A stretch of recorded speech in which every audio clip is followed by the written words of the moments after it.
I'll be taking in that one presentation that is remaining, but I'll also be doing revision. Revision will run as follows. We'll start with week 1 and we go right through on to the last week's work. I had asked in the group that you all share your presentations. You could either post it in the group where persons can read it, or you can choose to send it to individual persons from the other groups so that they can read it, but you need to share those presentations. The final exam is on Monday at 1 o'clock on campus. So you need to be there, to be seated so you can do your exam. I'm still going through the presentations and the case analysis. What the delay basically is that some persons have uploaded the presentations and the case analysis. Rather, when I say uploaded, I have to now go through the whole process of downloading it and reading it, whereby some have just pasted it onto the platform, which has made it easier for me just to open and read rather than going through the process of downloading. And remember, it's a lot of you, and the internet is on and off. So I'm still in that process. I would have already posted some grades for the presentations. I'm not sure if all of you would have been able to read it. And then there's some that I have to go into my mailbox to read. But you'll all have it by, I don't want to say by the end of the week, but you will all have it before your final exam. So you go in your exams knowing what your score is. The final exam, as you all know, it's out of 60 marks and it covers all the week topics. Now we would have covered everything in the test at our lectures, but I'll still go over each week's topic so you get like a refresher. I know some of you would have break for the Christmas holiday, and in breaking you dash your book aside. So I'll still go over.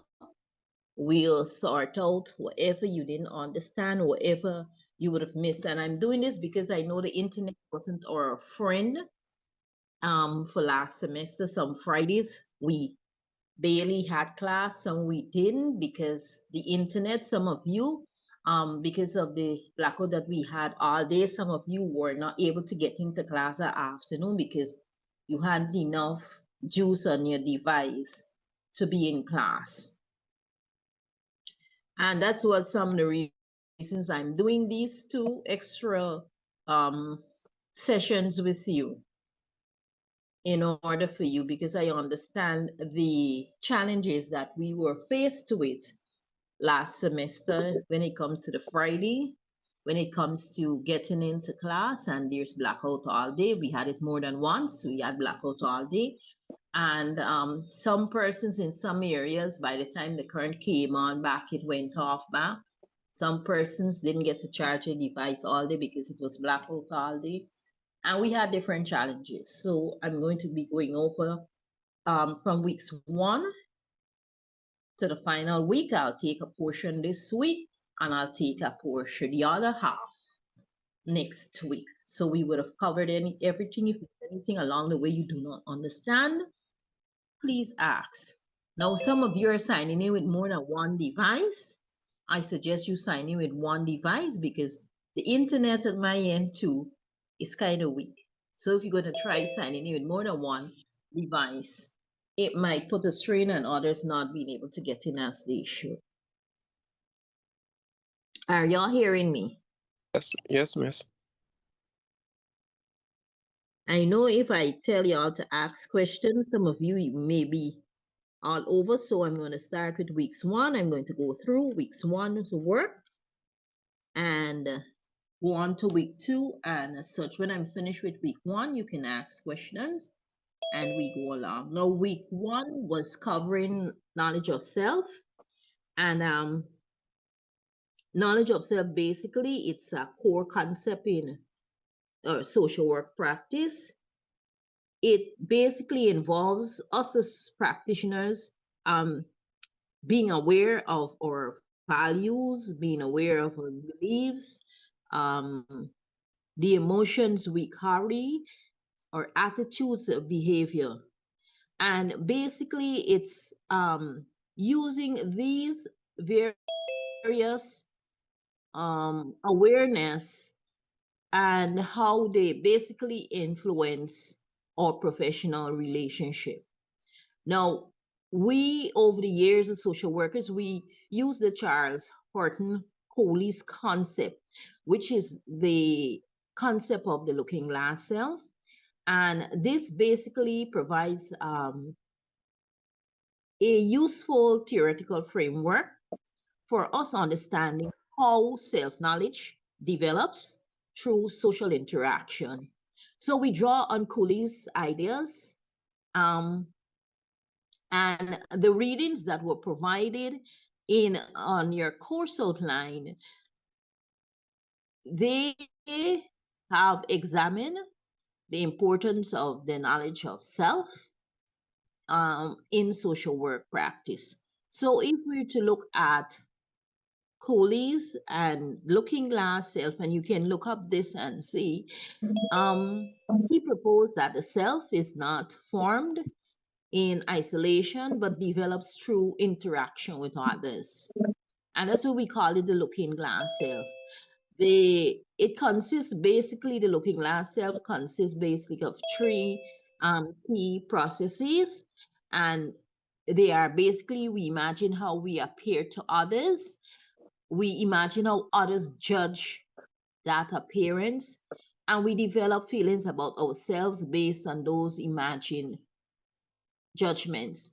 Because when we imagine you looking into a mirror, and you tell yourself you look good because that's how you imagine, or this how you want to appear. And then you also say to yourself, I wonder what this person is going to say how I look. And we develop feelings about ourselves based on those imagined judgments. So when we look at the readings of Light and Kaler and Callahan of 1997, this process basically explains how individuals internalize social feedback, shaping self-concept, self-esteem, and behavior. The looking glass self speaks for itself, and it basically, when you hear those words, it gives you an idea. When we look at knowledge of self through social interaction, because if we're to apply Coley's theory to social work, knowledge of self emerges as social workers reflect on our feedback from clients, responses from colleagues and supervisors, and reactions within professional settings. Zastrow, on the other hand, notes that social workers must understand how their behavior is perceived by others, as these perceptions influences personal effectiveness and client engagement. Because what Zastrow is saying is that we're out there in the public domain, and we may behave and think persons are not paying attention to how we behave. But remember, persons may interpret behavior, your behavior, our behavior, in different light. And that's what Zastrow is saying. Schulman, on the other hand, talks about knowledge of ourselves and our professional relationship. And Schulman 2000 emphasizes that social awareness enhances our use of self in the helping relationship. However, through Coley's framework, and Coley's is COOLEY's framework, social work become aware of how our tone of voice, we become aware of our body language, our attitudes, and our assumptions. They are interpreted by clients, how these are interpreted by our clients, how our tone of voice are interpreted. And that's why I always say you can say no to someone and they say, okay. But then if you say no with a certain tone of voice, they might say you're talking to me like a pig and they might respond, they might get angry. But if you say it in such a nice voice, or a nice tone, I should say, you may be surprised to know the response that you will get because you just said no, but they said okay. I understand. And then you say no in another tone of voice, and might end up to abusing or abuse out, I should say. So our body language too, because you might say they gave you an attitude. You see how they do up the self. So you as a social worker, you have to be careful. So this awareness always, or it allows us as practitioners to adjust our approach to build trust, to build empathy, and collaboration with our clients. Coley, too, his theory highlights that individuals may internalize societal norms and stereotypes. When we look at the writings of Trevano, they caution that unexamined social feedback can reinforce biases and unethical behavior. Knowledge of self, therefore, requires social workers to critically reflect on our cultural messages, on our cultural values, and our emotional reactions to clients. So, Callahan and others in 1997, they stress that consciousness conscious reflection, helps us as practitioners distinguish between personal reactions and professional responsibilities.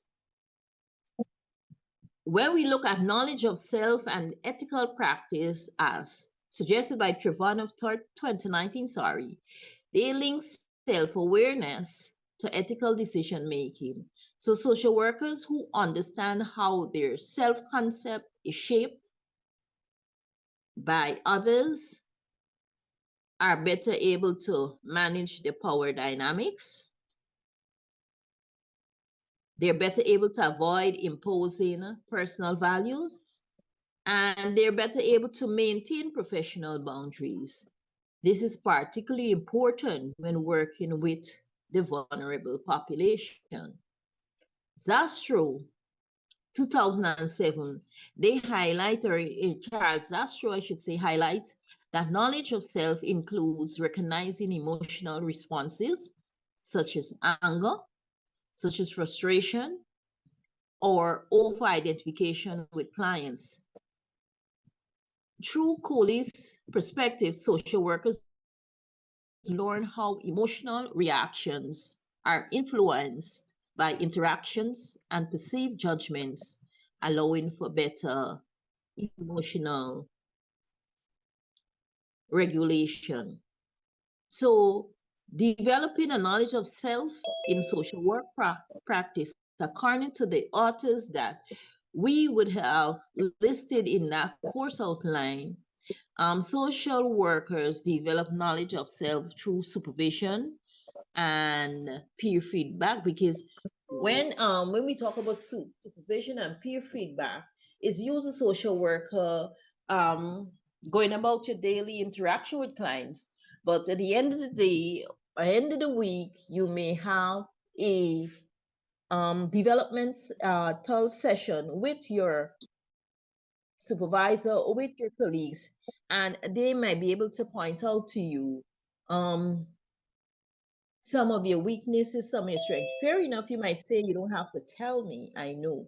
But observation is always good and feedback is always good from your colleagues. Reflective practice and journaling helps. Training and professional education also, and ongoing evaluation of client interactions. These are some of the areas that will help you to develop knowledge of yourself. This process basically mirrors Coley's emphasis on social interaction as central to social development. So, what are some of the implications for social work practice? Now, understanding knowledge of self through Coley's Looking Glass Self enables us as social workers to improve our communication and engagement, to strengthen our ethical practice, to enhance cultural sensitivity, and to use feedback constructively. Now, I know some persons cannot take a critical, a constructive feedback. They might see it as an attack on their person. But it's good if you accept when someone critically analyzes you, it will help you to develop, to correct whatever mistakes you would have made, and to better yourself for future clients.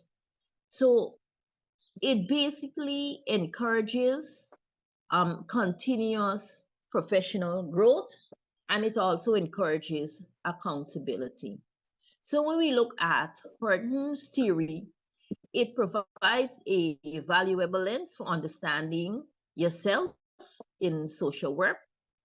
And Horton's theory is supported by the authors, as I said, we have listed there on the course outline, like Callahan, Schulman, Trevano, and Zastrow.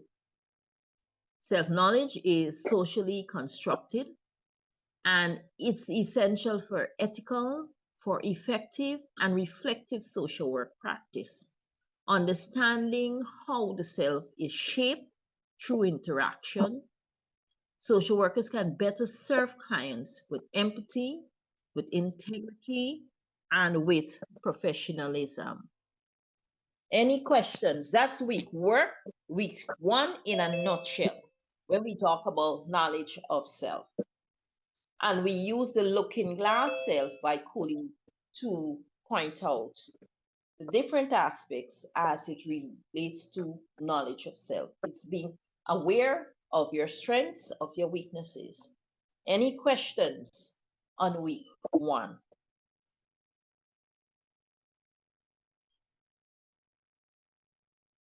Any questions, anyone? Week one, knowledge of self. No, Miss. Miss, I got a question. Yes? Miss, the same notes for week one, but, as you say in a nutshell, yeah? Miss, it can send to be so we could read through in we spare time and stuff. If that's okay with you, Miss. If that's okay. All right, so what I'll do, I have a lot to do. I will have to neaten up because I was talking, so I'll have to neaten up. And I'll probably post it in WhatsApp. I'm not sure if I'll be able to do it on Moodle, but I'll try. Right? But I Okay, have Miss. to neaten up it. You can maybe post it in the WhatsApp group. But I notice not everyone is there. I don't know Oh. why. I notice not everyone is in a WhatsApp group.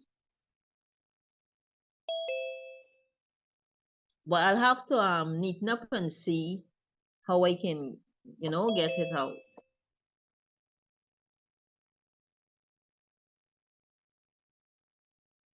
But y'all Okay. have any other question? Because basically these notes are my notes, so I'll have to see how I can restructure it so y'all can understand.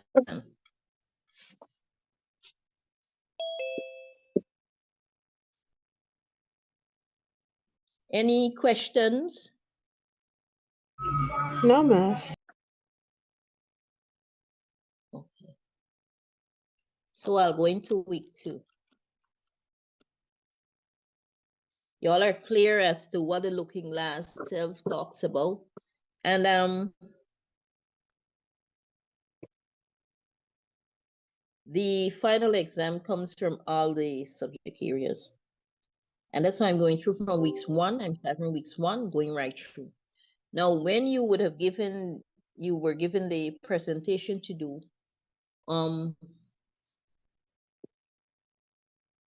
of a particular week that you chose, I guess that you would have done the research yourself. And that's why I always say, know the other person's part, know the entire presentation. Don't just stick to the part that you were given to do, so you only look up and down, and that's it. You know the entire presentation, that even if your colleague does not show up, you can talk on that part. If a question is asked, you can answer. All right, so I go into week 2. I think I'll do up to week 5 or 6 today. And then next week I'll take the others. I'm hoping that everyone join the class now, and not just those who, I forgot about the what's the thing name? The tutorial session, because classes would have finished the 19th, I think. So these sessions that I'm having with y'all are outside of the schedule for last semester. So I'm hoping everyone shows up for the 5 o'clock session. If they haven't, and you have their number, you can just message them and tell them they need to be in class now. Because these are just extra sessions I'm doing with y'all, because I know last semester we had the power problem for some of you. All right, so we're looking at week 2 now, which is what is social work and who is a social worker. And social work basically is a professional discipline, and it's concerned with helping individuals, helping families, helping groups, and also helping communities improve their social functioning and their overall well-being. Social work addresses personal problems as well as broader social issues such as poverty, inequality, abuse, discrimination. So we have authors such as that we have listed on our course outline, because I'm using all of those: Hepworth and Larson, Roney, Seagal, and others. Zastrow, they emphasize that social work integrates knowledge, values, and skills to promote social justice and human dignity. So if we're to look at the definition of social work, and we're to look at the definition given by some of the authors that we have there, we'll have that Hulshed and Orme 2012. They describe social work as an intervention-based profession that supports people in managing difficulties while also working to improve social systems and services. Du Bois and others, 2014, they define social work as a profession that empowers individuals and communities, enhances problem-solving abilities, and links people with resources to improve their quality of life. Hepworth and Larson and Rooney, that's 2002, they emphasize the helping process, viewing social work as a collaborative effort between the worker and the client to bring about change, but not just change, a positive change. Seagal and others, 2019, they highlighted social work's commitment to social justice, human rights, and social change, focusing on both macro, micro levels of practice. Zastrow, on the other hand, he defines social work as a profession that helps people cope with and resolve problems in their social environment, while also advocating for improved social conditions. So some of the key elements of social work across these authors that I would have mentioned earlier, they share several core elements, and one is promoting or the promotion of human well-being. Two, focus on the person and environment. And when we talk about the person and environment, we're talking about the person surrounded by the systems that they live amongst. All right, for example, you may have, when we talk about the person in environment, you may have a client who the society that they live in, probably there's no school, no hospital. What are some of the institutions that are in the community that they live with? What are some of the support systems that are within the environment that they live and even within their household? What are some of the support systems that they have within their community? Another core element is the commitment to social justice, the use of professional knowledge and skills, and emphasis on ethical practice. Now, who is a social worker? A social worker is a trained and qualified professional who applies social work knowledge, skills, and values to assist individuals, families, groups, and communities in addressing personal and social challenges. What are some of the roles and responsibilities of a social worker? According to the authors that we have for this week's topic, according to the authors cited, social workers perform multiple roles. And when I say cited, I'm talking about the authors that we have listed for this week's topic. And we talk about roles, we have like the helper, the counselor, and Hepworth and Larson, they talked about the helper, the counselor, providing emotional support and guidance to individuals and families. We have Seagal, who talked about the advocate, speaking up for clients, rights, and access to service. The broker, linking clients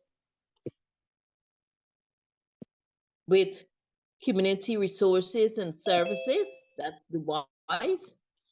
Educator, teaching coping skills, life skills, and problem solving strategies. Change agent, working to improve policies, programs, and social conditions. Now we have to be careful when we talk about roles of a social worker and when we talk about skills. There's a difference between roles and skills, and I want y'all to look up in that. What are the differences between, if I say I'm to ask a question about a role or ask a question about a skill? We have listening as a skill, but not as a role. We have a broker as a role, a mediator as a role, a facilitator as a role. We do not have those skills. An educator as a role. Communication as a skill. Presenting or presentation as a skill. Values and ethics of a social worker. Social workers are guided by professional values such as respect for human dignity and worth. And we would have gotten these two from our code of ethics. Commitment to confidentiality, promotion of social justice, respect for diversity. So that Zastrow emphasizes that ethical conduct and accountability distinguish social workers from other helping professions. Education and professional identity, that's according to Hepworth and Larson, according to Du Bois and others. They stress that a social worker must receive formal education and training in social work theory and practice. So you cannot just wake up and say that I'm a social worker. Formal education, that's attending the university, and training. Those little practicums that you see you go on, that's part of your training.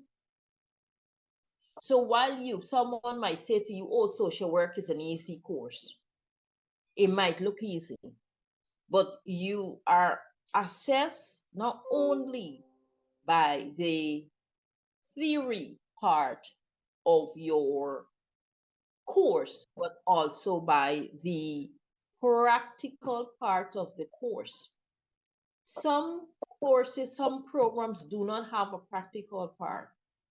Social work have a practical part from the very first year, the first semester. By the time you get to the final year, the final semester, you might have been on so many practicums that you lose track. Because as you go through, there are so many courses that have practicum attached to it. Some, the entire course is a practical. So you must receive formal education and training in social work theory and practice. This professional preparation enables social workers to intervene effectively while maintaining ethical standards. So if we to look at social work, it's a dynamic and a multifaceted profession aimed at enhancing human well-being and promoting social justice.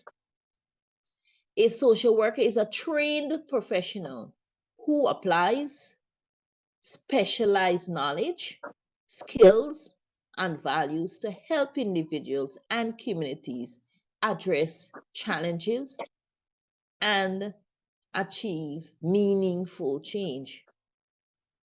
So, as emphasized by the authors for this week's topic, social workers play a vital role in addressing both personal difficulties and structural social problems. Any questions on week 2?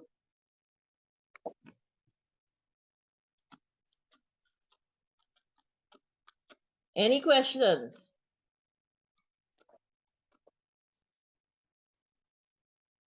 I'm talking to myself now. Class? No question. Too straightforward, miss. No question for me. Okay, anyone else? Any question? Or y'all just sign in and that's it? No, miss.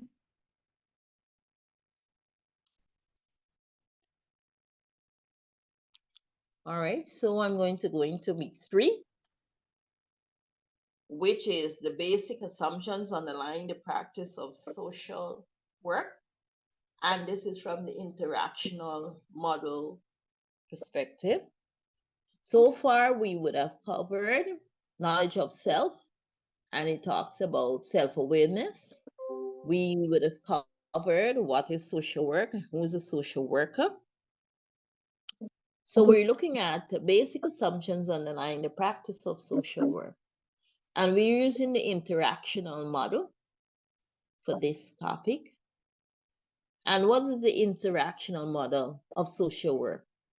It's based on the understanding that human behavior and social problems arise from the dynamic interaction between individuals and their social environment.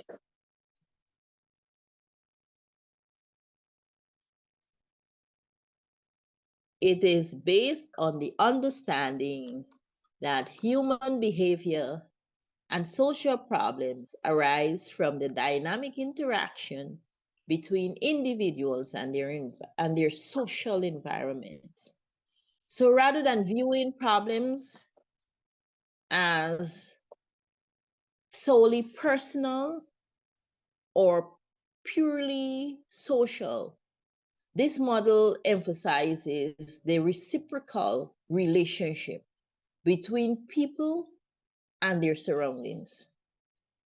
This model guides social workers to focus on both individual functioning and environmental influences when planning interventions. So when we plan interventions with our clients, we do not plan the intervention with the client excluding the environment. Whatever intervention we plan with our client, we always have to be cognizant of the environment. We always have to take into consideration the environment. So you just don't sit with your client, come up with an intervention and exclude, forget about the environment. You have to be cognizant of that. So what does the interactional model mean? The interactional model is basically grounded in the person in environment perspective, which recognizes that individuals are shaped by and also shape their social contexts. So social work practice therefore involves helping clients improve their coping abilities while also modifying environmental conditions that contribute to their difficulties. Sometimes we say to ourselves, when we see a particular behavior from someone, we might kind of link them to where they came from. Now, some of you are in region 6, some of you are in region 5, region 4, region 3. Each area in these regions have a depressed area or have an area that has some form of negative stigma attached to that community. So sometimes when we see a particular behavior, we relate that person's behavior to the community where they come from, where they live. Oh, you see how the behavior, you know where she come from? This is the area she just live in. Person in the environment. Oh, you ever see where she just live? It might be a good area she's living, but then you ever hear about her family? This how this behave, you know, this fight up, cause up, this how this thing. The person in the environment. So that's why I'm saying it doesn't necessarily have to be the person in the community that they live. They might be living in a good community, but the behavior within the house, the person in the environment. So, as social workers, part of our work entails helping clients improve their coping abilities while also modifying environmental conditions that contribute. Sometimes we have to call in the entire family to try to work with them in order to have a change, because sometimes it's within the home that the behavior is displayed. The person in the environment. The person grew up in the environment where abuse was the norm. It was okay. So that now is taken into the next generation. It is okay. So some basic assumptions of the interactional model. Behavior is the result of person and environment interaction that I was just talking about.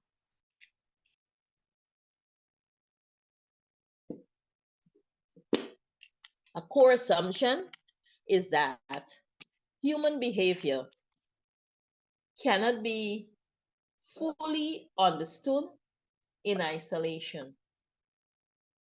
So personal factors such as emotions, beliefs, skills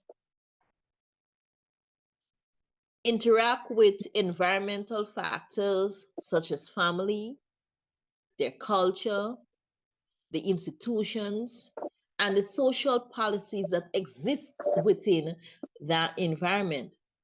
Social problems emerge when there is a poor fit between individuals and their environment. That's one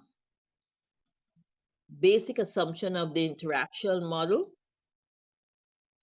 that behavior is a result of the person-environment interaction. Another assumption is that people have strengths and capacities.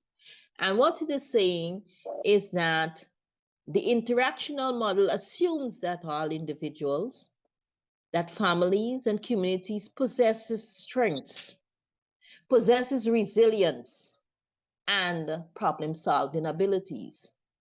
So social work interventions aim to build on these strengths rather than focus solely on the weaknesses or the defects. So we as social workers, what we do, we look at the strengths and we try to work on that, to build on that, rather than you just looking for the weaknesses in the person. Yes, you do, but you try to build on the strengths. What can they do for themselves? How can you get them out of the situation they're in? So what can be done? You already established what their weaknesses are. So what are their strengths? And you work on their strengths. Another assumption is social problems are multifaceted. When we look at the interactional model, and problems are basically viewed as complex and multidimensional, involving psychological, social, economic, and other cultural elements. Effective intervention requires a holistic understanding of these interacting factors. Another assumption is change can occur at multiple levels. This model basically assumes that change is possible at various levels, including the individual. When we talk about the individual, we talk about their attitude, building skills, coping strategies, the interpersonal level, which is the family and group relationship, and the environmental level, which entails policies, institutions, community resources. So social workers may intervene at one or several levels simultaneously. Another assumption is that a helping relationship is central. A collaborative and respectful relationship between the social worker and the client is essential. Clients are seen as active participants in the change process, not passive recipients of service. Another assumption is with the interactional model is assumes that social conditions such as inadequate housing, discrimination, or lack of services can be changed through advocacy, through policy reform, and community development. Another assumption is that the ethical practices and social justice, they're fundamental. This model is grounded in values of human dignity, of self-determination, and social justice. Social workers have a responsibility to challenge inequality and to promote fairness and fair access to resources. So what are some of the implications for social work practice when we look at the interactional model? Under the interactional model, social workers, they conduct comprehensive assessments that examine both personal and environmental factors. They use a variety of intervention strategies, including counseling, advocacy, mediation, and community action. They promote empowerment and participation. They work collaboratively with other professional and social services agencies. What are some of the strengths of the interactional model? This model basically provides a holistic approach to understanding social problems, and because it's interactional, it gives you that scope. Another strength is that it avoids blaming individuals for difficulties rooted in social conditions. It encourages flexible and creative intervention, and it also aligns with social work's commitment to social justice. So basically, this interactional model, it offers a comprehensive framework for social work practice by emphasizing the ongoing interaction between individuals and their environment.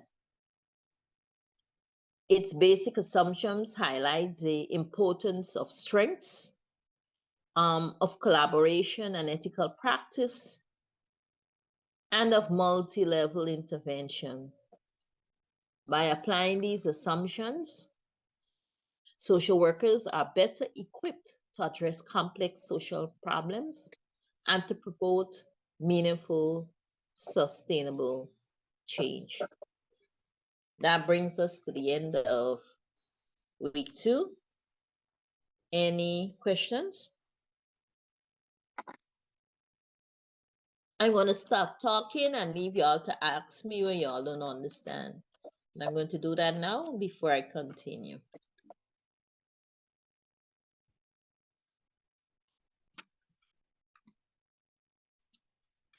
I've gone through, I think it's 3 weeks. Yes, miss. So, do y'all need this revision or do y'all not need a revision? You need an Miss, we need a I'm revision. not hearing Your name anybody is asking anything because it seems to me y'all are clear in everything. Miss, we're No, just Miss, listening. we're taking notes while you explain. Thank you very much. Okay. Okay, I understand.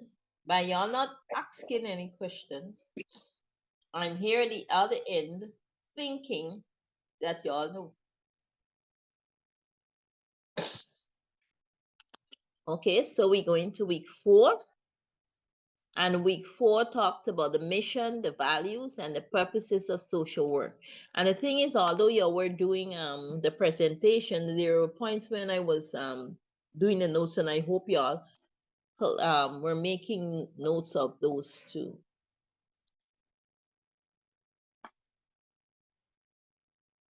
So week 4 looked at the mission, the values, and the purposes of social work. And basically, we were saying social work, it's a profession that is committed to enhancing human well-being and helping people meet the basic and complex needs, or helping people meet their basic and complex needs. Not only just as individuals, but as families, as groups and communities. Excuse me. The mission, the values, and the purposes of social work provide the foundation that guides our professional practice, our ethical decision making, and our intervention strategies. Now, in weeks 4, you have some readings there. We have Du Bois, we have Hepworth and Larson, or Hepworth, Larson and Rooney, Zastrow. All of these reflect social work's dual focus on individual change and social reform. So when we're to look at the mission of social work, you would know that the mission of social work is to enhance human well-being and help meet the basic needs of all people.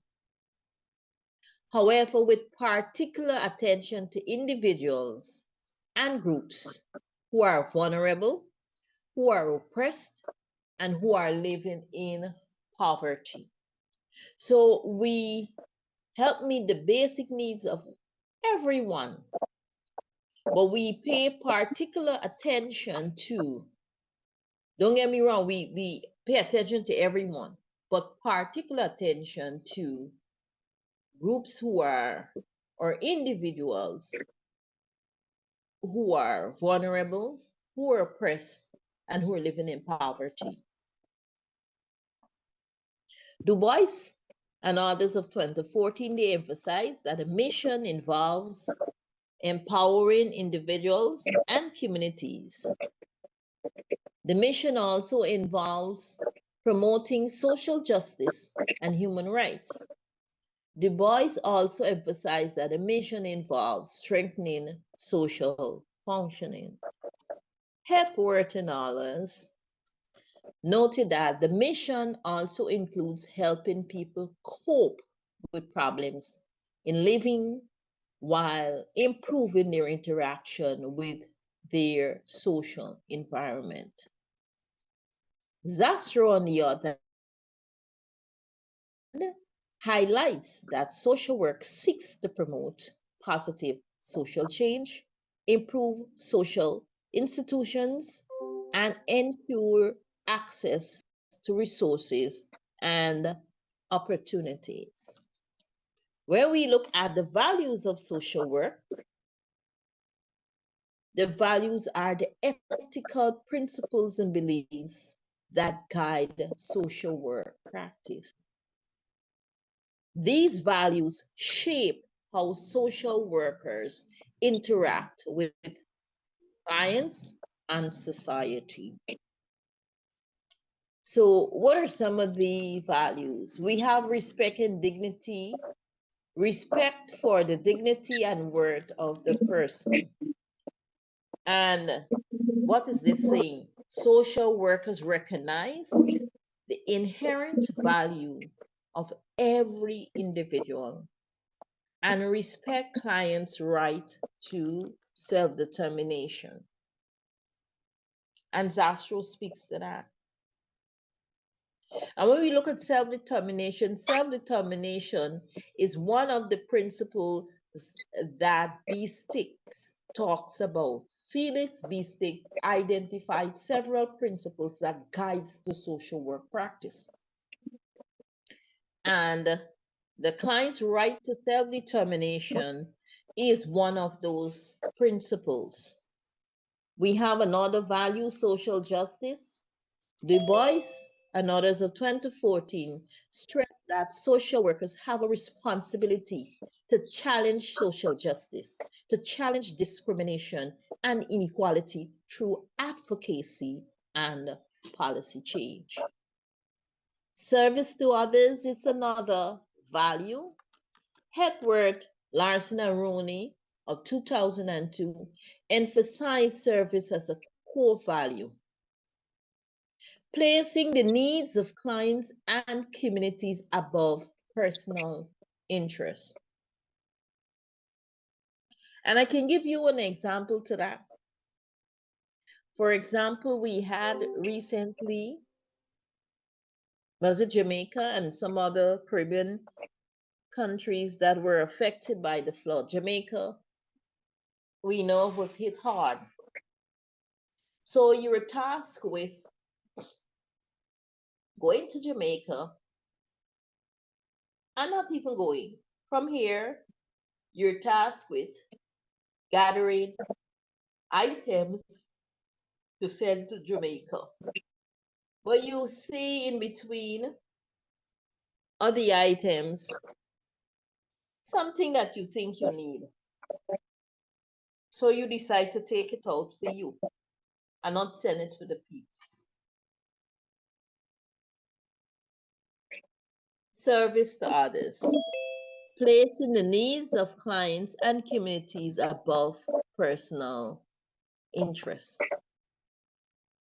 You're tasked to send it, send it.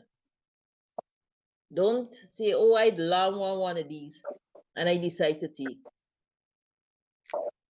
It wasn't meant for you. The needs of others you placed above. And that's an example I'm going to give you because as social workers, we work in communities. We trusted to deliver stuff to persons, to places that were hit by one form of disaster or the other, and we gotta be cognizant. As some people may say, oh, the grief. You gotta be able to, even if you want to look the other direction. We know you're human, but you place the needs of your clients and communities above your personal interests. That's just one example. There are other ways you can look at it. Integrity and ethical practice. Social workers are expected to act honestly, responsibly, and professionally, maintaining confidentiality and appropriate boundaries.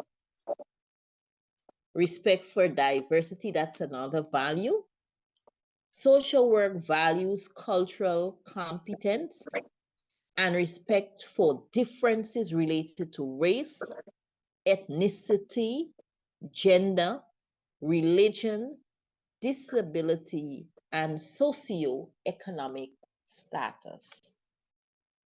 So regardless of who the person may be, have some respect. Respect people's choices, just like you would like people to respect yours. Purposes of social work.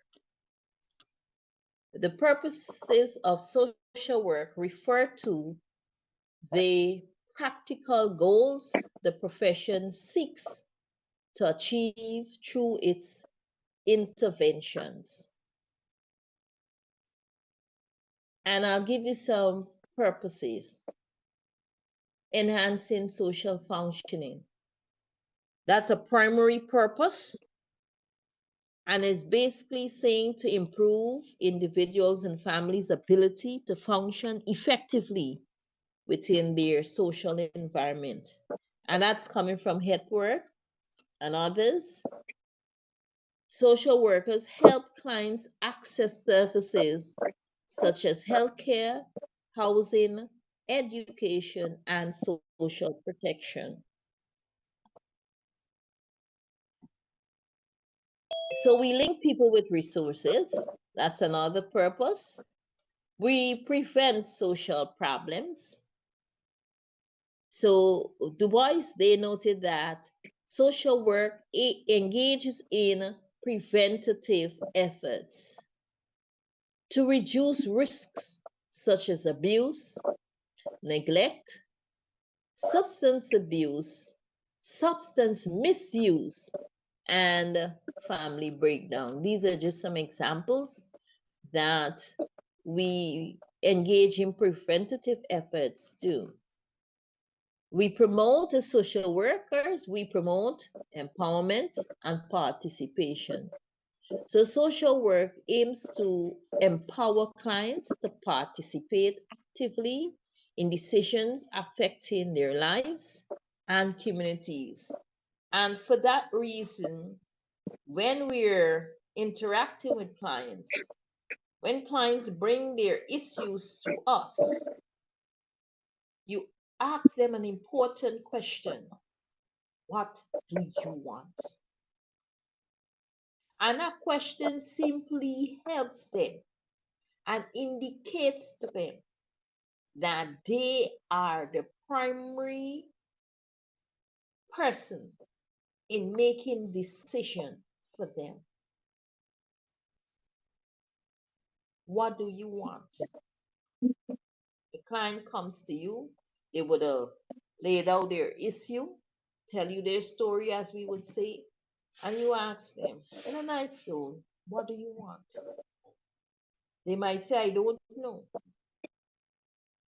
You might then give them pertinent information that will help guide them into making a decision.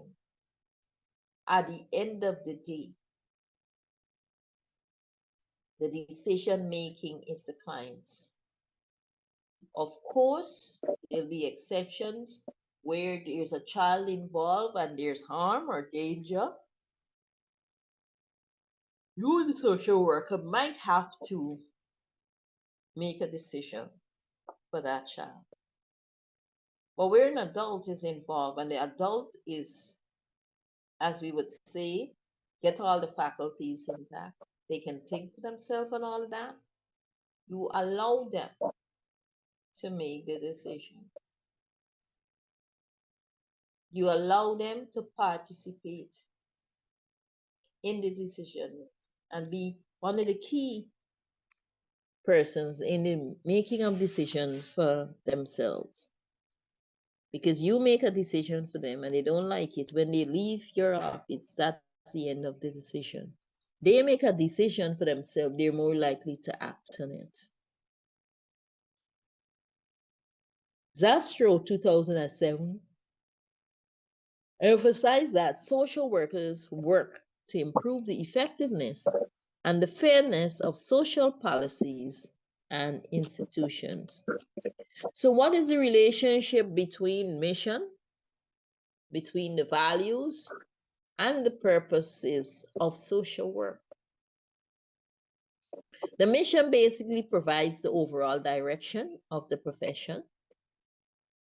The values guide ethical behavior, and the purposes translate these into concrete actions. So together they ensure that social work practice remains client-centered, ethical, and socially responsive. And you see where client-centered come in there. The mission, the values, and the purposes of social work form the foundation of professional practice.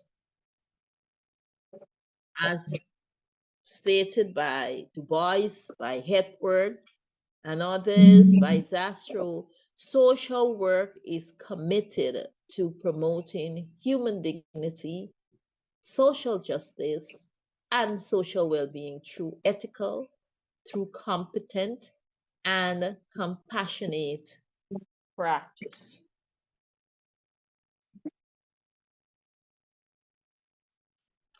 Any questions? Am I going through these weeks too fast? No, miss. No, miss. No, miss. Excuse me, miss. You mentioned that if the client comes up with this suggestion, they're more likely to act on it rather than if you present something to them and say, okay, I think you should do this or that. My question is, suppose you have somebody, they come, they access the services 1 time, 2 times, 3 times. However, they do not follow through with the plan that would have been put in place, the plan that they would have assisted in developing for themselves. Is there a limit on how many times they can come and you can work with them? Is there any way that you can get them to follow through on what they would have agreed to, or you just have to go along with it?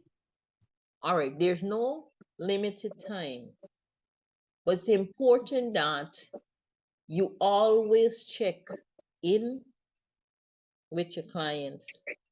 All right. For example, you may have a client that came to you But in talking with the client, you realize that you recognize that, you know what, this case is not for me. This case is a psyche case, which means you got to send the person to the psychiatric hospital. So you will give them a referral to go. It is your duty as a social worker. It is your place as a social worker to check with the psyche to see if they went in the first place. And also, you don't have to, when you check, oh, is what kind of mental illness? No, you just checking to see if they went. You can check in again with the social worker, the psyche, to see if they're attending the sessions. Now, if they're not attending the sessions, remember they would have given you a number and a phone number if you would have taken that from them. You can call them up and try to find out why they didn't go. When we talk about the person in the environment, we also talk about not just the systems that are there, but what support systems are there. So from the first time when you recognize that, you know, when I send this person, you know, they didn't go. Because probably, for example, I know before now at the psyche, there was the substance abuse program. It was being held at the psyche. I don't know where it's being held now, but it was held there a few years back. So when you refer someone who is abusing substances to the psyche, they never used to want to go, because the thing is, the psyche have the stigma attached. If you go there, you're mad. So from the minute you tell them that, well, you're going to go, I recommend that you go to this substance abuse program. It's at the psyche, and you give them the referral. So I will tell you, okay, and they leave, but they don't go because psyche is the mental, right? So what you had to do is to explain to them, here what happening.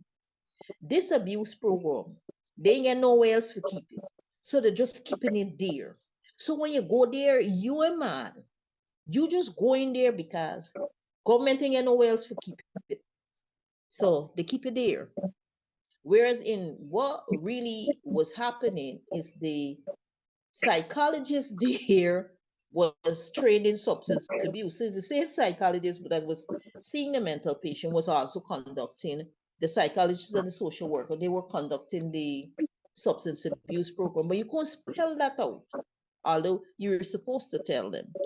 But what you tell them is that that is where, which is what's the truth, that is where the program was held. So going to that environment, you're not mad, because some would come out and say, I'm not mad, I'm not going there. But you, as a social worker, it was your duty to follow up. It's your duty to explain to the client, this is why I'm sending you here, because you would have indicated to me that you are, or you would have come to accept that you're an alcoholic. I'm not trained in this area, but at the psyche, there's a substance abuse program that is being held there because there's a space and nowhere else to keep it. So it is being held there. So I'm going to recommend. So you're the person to follow up. Now, added to that, you might have asked them, do you have an next of kin? Who do you live with? Where do you live? Do you have a good relationship with your neighbor? If you say you live alone, who visits you? Do you have kids? Things like that. So they might have explained to you or said to you, you know what, I live with my children. Or can I have one come in? Which one you think would come? So right there, you're establishing a network of a support system to help you help this client. Because remember, when 4:30 meet you go home, but this client have to return back to that environment, and you need the support from that environment to help you help the client.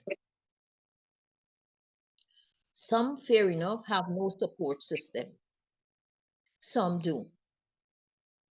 So if early you can establish what support systems are there for this client that can help you help the client, because that person would be the person who would help you ensure. Some family members would even take the person every time when there's a clinic there, they would take the person to ensure they attend. So they won't have to come back. But some might go one time, two time, and they tell their neighbor go no more because the people talking nonsense or it's not for them or something. But the thing is you can't force. They have to accept this is what's wrong with me. And that's why you allow them. Because if you're going to say, well, I'm sending you here, and they have not accepted that they need to go there, they're gonna go home back and some of them might even come back to you. Or if they come back, they're gonna say they want to see you, they want to see somebody else. Some persons, yes, they'll start, they'll stop, they'll come back to you. But it's important if you can get them to recognize from the start that this is their issue. You're not forcing any issue on them. Let them accept and let them acknowledge, you know what? I need help. If you force it on them and they feel they need help, then they're gonna wait, and when there's another outburst, they go come back. And you can't turn them away. You have to work with them to recognize that they need help. It may take you more than one sitting with them. It may take you one sitting. Some, when they come to you, they already know what is their problem, but they need that confirmation. Yes, I have a problem and I need help. Some just want somebody to listen to them, but they know what they have to do. But if you're going to impose, and I often use the example, a wife don't want to go home back. The husband wants her to go home back, but she doesn't want to go. But you, the social worker, because of your ethical, because of your values, be it religion, be it what, you tell the woman, you know something, it is just a little tappy to give you, go home back. Remember, it's a decision that you made. She didn't make that decision, you made it. So she does go home back. But it's better to stay out because she goes home back. And she does all manner of things to aggravate, to annoy the spouse. She goes out when she feels like, just gone out. She come back tomorrow. She leaves to go here. She doesn't cook. The place is dirty. She throws her clothes. She does all manner of things. Because remember, she didn't want to go home back. You, the social worker, made the decision. She didn't make that. You made it for her to go home back. So she goes. But if she of herself say, you know what, I'm going to go home back. When she gets home, she's going to do everything possible to stay home. When I say everything possible to stay home, everything possible to ensure there's peace in the home. That they don't have to come back to you in a negative light. If they come back to you, they come back to you with positive things. So when she makes a decision, okay, I'm going to go home back. When she goes home back, you won't find her walking in and walking out. She stays, she goes home, she does things to make sure the home is peaceful. Of course, she may say, yes, I'm going to go home back, providing he does this. And he agrees and he does that. So there'll be peace. So that's why it's important that you allow the client to make a decision and you not force your values on the person and your beliefs. Does that answer your question, Ms. Bacchus? Yes, Miss. Thank you very much. Okay. Any other question?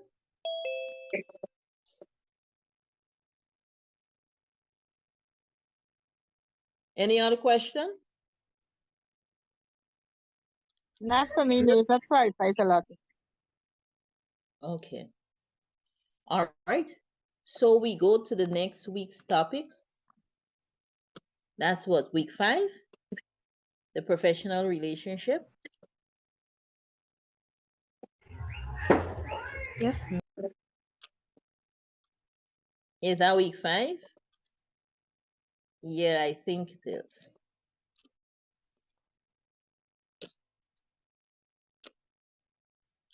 All right, so when we look at the professional relationship,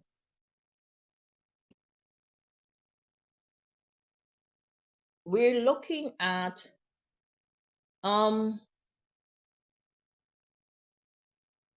the purpose, ethics,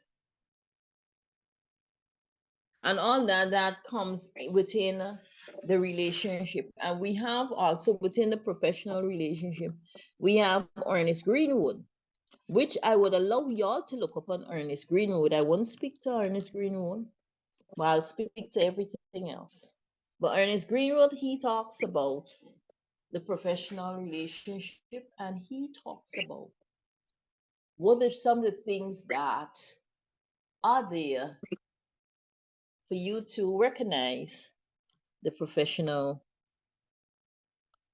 What's a profession? What is a profession? But we're looking here at a professional relationship, but you should also know what is a profession. The professional relationship is the foundation of effective social work practice. It refers to the purposeful, ethical, and time-limited relationship established between the social worker and the client to facilitate change and to promote well-being. So according to Doyle, that's Robert Doyle, according to Lawrence Schulman, Turner, Francis Turner, and Charles Zastrow, the professional relationship is distinct from personal relationships because it is guided by professional values, roles, boundaries, and objectives. Doyle describes the professional relationship as a planned and structured interaction focused on helping clients address their problems and achieve goals. The professional relationship is characterized by clear roles, by mutual respect, and accountability. Schulman emphasizes that the professional relationship is collaborative, requiring empathy, authenticity, and purposeful communication. Turner, on the other hand, highlights that the professional relationship is a working alliance based on trust, shared goals, and agreed upon tasks. Zastrow notes that the professional relationship is both a means and an end, serving as the vehicle through which assessment and intervention occur. So, what are some of the key characteristics of the professional relationship? One, the relationship exists to help clients address specific needs or problems. Interactions are guided by clearly defined goals and intervention plans. So, one characteristic is that it's purposeful and it is goal oriented. Another characteristic is that they're professional boundaries. And Zastrow speaks to this. Zastrow stresses the importance of maintaining appropriate boundaries to prevent dual relationships. And when we talk about dual relationship, we all know what we're talking about, right? A personal as well as a professional relationship, we term dual relationship. Zastrow also stresses about the prevention of dependency or exploitation. Boundaries protect both the client and the social worker. Schulman, on the other hand, talks about empathy and respect. Schulman identifies empathy as essential in building trusts and rapport. Respect for clients' dignity, autonomy, and experiences strengthens the helping process. Time limited, and that's from Turner. Unlike personal relationships, the professional relationship is not indefinite. Turner notes that it typically ends when goals are achieved or services are no longer needed. Clients are active participants in decision making, according to Schulman. That's another key characteristic. The social worker works with the client rather than for or on the client. So we do things with our clients,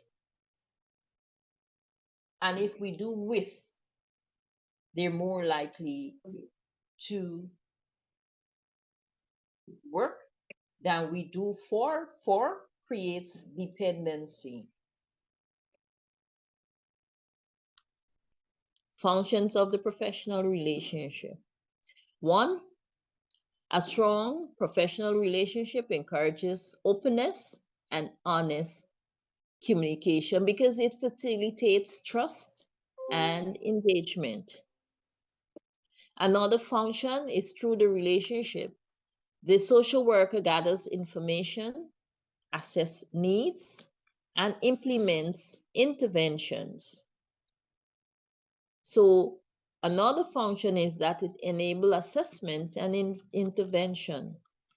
Another function is that it promotes empowerment. And Turner speaks to this, emphasizing that effective relationships empower clients to recognize strengths and develop problem-solving skills. Ethical consideration in professional relationships. Doyle and Zastrow stresses that ethical practice is central to the professional relationship. Some of the key ethical principles include confidentiality, informed consent, respect for self-determination, and avoidance of conflict of interest. Ethical lapses can undermine trust and harm clients. So what are some of the challenges in a professional relationship? Social workers may encounter challenges such as resistance or lack of trust, cultural differences, and you have to be cognizant of that, power imbalances, emotional involvement, or counter transference. Schulman 2009 notes that awareness and reflective practice help manage these challenges. And it's important that after each interaction with a client, be it a repeating client or a new one, that reflection is done. So the professional relationship is basically the cornerstone of social work practice, as emphasized by Doyle, by Schulman, by Turner, by Zastrow. The professional relationship is a powerful, it is purposeful, it is ethical, and it's collaborative partnership designed to promote client well-being and social functioning. When built on trust, empathy, and professional boundaries, the professional relationship becomes a powerful tool for meaningful change. And you remember what boundaries are. What professional boundaries mean. What trust means. What empathy means.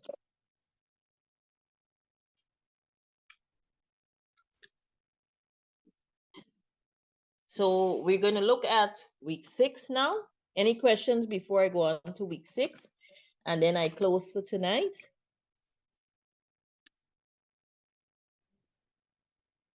No, miss. Any questions?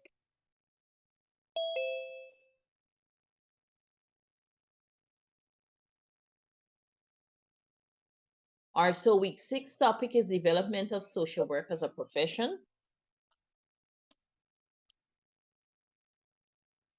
And social work developed as a profession in response to the social problems created by industrialization. And I think it was this class I gave to look up what is in the French Revolution and the Industrial Revolution. Wasn't it this class? No, miss. Sure. Not this class, miss. Not this class. We have to do competence. Yeah, you had to do competence. That was for the weeks. But when we're talking about development of social work and we looked at the different era, Industrial Revolution and the French Revolution. All right. So if I didn't give y'all, you could still read it up in your spare time, what the Industrial Revolution was about and what the French Revolution was about. In your spare time, you can do that. Just for some additional knowledge so you can better understand sometimes when things happen and people talking about the different eras, you have some kind of feel as to what they're talking about. So social work developed as a profession in response to social problems created by the industrialization, by urbanization, and by poverty. Some of the early pioneers laid the foundation for professional social work by combining direct service, social reform, and advocacy. So according to Doyle, Siegel, Schulman, and Zastrow, and I'm using the readings from each week's topic. Figures such as Jane Addams played a critical role in shaping the values, the methods, and the professional identity of social work. So if we're to look at the historical context of social work, Doyle explained that social work emerged in the late 19th and 20th centuries when rapid social change led to overcrowded cities, to poor working conditions, to child labor, and inadequate housing. Traditional charity models proved insufficient, leading to more organized and systematic approaches to helping. Zastrow, on the other hand, Zastrow noted that this period gave rise to two major movements: the Charity Organization Society and the Settlement House movement. Both contributed to the development of professional social work. Now, coming with the settlement houses was a pioneer by the name of Jane Addams, and she was one of the most influential pioneers in social work. In 1889, she co-founded the Hull House in Chicago, which became a model for settlement houses worldwide. According to Siegel and others in 2019, Jane Addams believed that social problems were rooted in structural inequalities, not individual moral failings. So Hull House provided educational programs, they provided childcare services, they provided healthcare services, and support for immigrants and the working poor.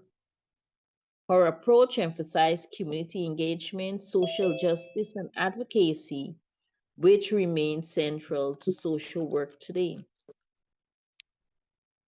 Schulman highlights that pioneers like Jane Addams advance the idea of working with communities rather than merely providing charity. This perspective promoted respect for clients' dignity, mutual learning between workers and community, and empowerment rather than dependency. Zastrow emphasized that Adams' work influenced core social work values such as social justice, human rights, and democratic participation. When we look at the professionalization of social work, we have Doyle, who explained that pioneers contributed to the transformation of social work from voluntary charity into a recognized profession by advocating for formal education and training, by promoting research and documentation, and by influencing social legislation. And that's we're talking about labor laws, child welfare reforms. Siegel and others noted that Adams' involvement in policy reform helped establish social work's dual focus on individual helping and social change. Zastrow and Shulman agreed that the legacy of pioneers like Adams can be seen in modern social work practice through community development approaches, through advocacy and policy practice, emphasis on ethical responsibilities, and commitment to marginalized population.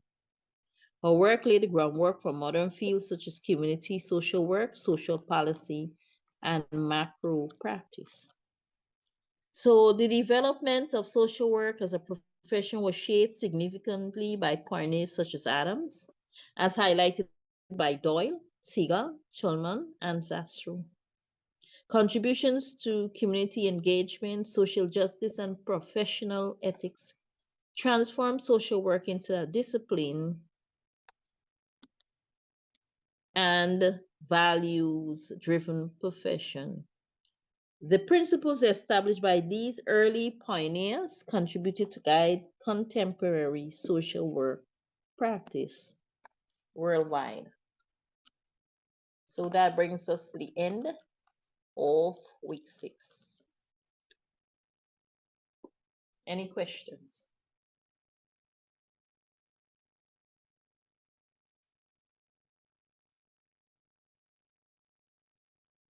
Any questions, anyone?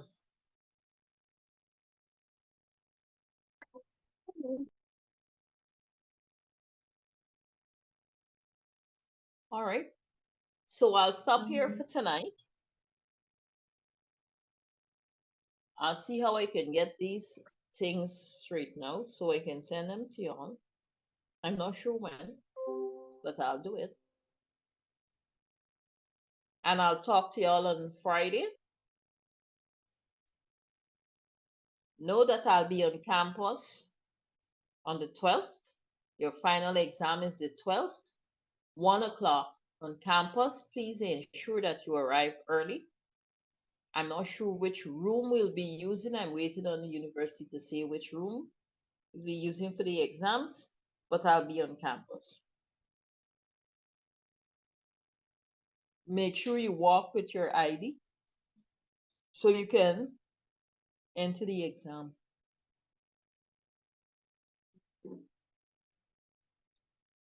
Talk to y'all on Friday. Have a safe and a blessed weekend, everyone.